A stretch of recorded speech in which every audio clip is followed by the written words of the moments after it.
well এনেকুৱা ধৰণৰ প্ৰবলেমবোৰ তেতিয়া আহে যেতিয়া ট্ৰাষ্ট নাথাকে আৰু সেইটো কাৰণে কাজিয়াও বেছি হৈছে সো ট্ৰাষ্ট নকৰাৰ কাৰণ কি বাৰু নিজৰ ওপৰত বিশ্বাস নাই নে নিজৰ পাৰ্টনাৰৰ ওপৰত বিশ্বাস নাই যিবোৰ বস্তু আপুনি ভাবি লয় যে আপোনাৰ পাৰ্টনাৰে কৰিব পাৰে বা হয়তো কৰিছে বুলি ভাবে আপুনি সেইবোৰ বস্তু তাৰমানে আপুনিও কৰিব পাৰে সেই কাৰণে তেনেকুৱা ধৰণৰ চিন্তা হয়তো আপোনাৰ মনলৈ আহি থাকে আজি যদি আপোনাৰ পাৰ্টনাৰৰ ল'ৰা ফ্ৰেণ্ড বা ছোৱালী ফ্ৰেণ্ড আছে কি ডাঙৰ কথা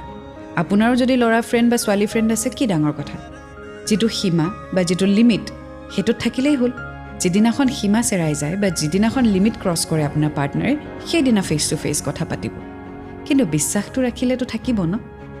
যদি আপুনি তেনেকুৱা একো কাম নকৰো বুলি ভাবে তেতিয়া আপোনাৰো সন্দেহ পাৰ্টনাৰৰ প্ৰতি নাহিব কিন্তু আপুনি যদি মনে মনে হেনেকুৱা কাম কৰে তেতিয়া অটোমেটিক্যালি আপোনাৰ পাৰ্টনাৰেও কৰে বুলি আপোনাৰ মাইণ্ডত সেই বস্তুটো খেলাই থাকিব সো ডোন্ট ডু ইট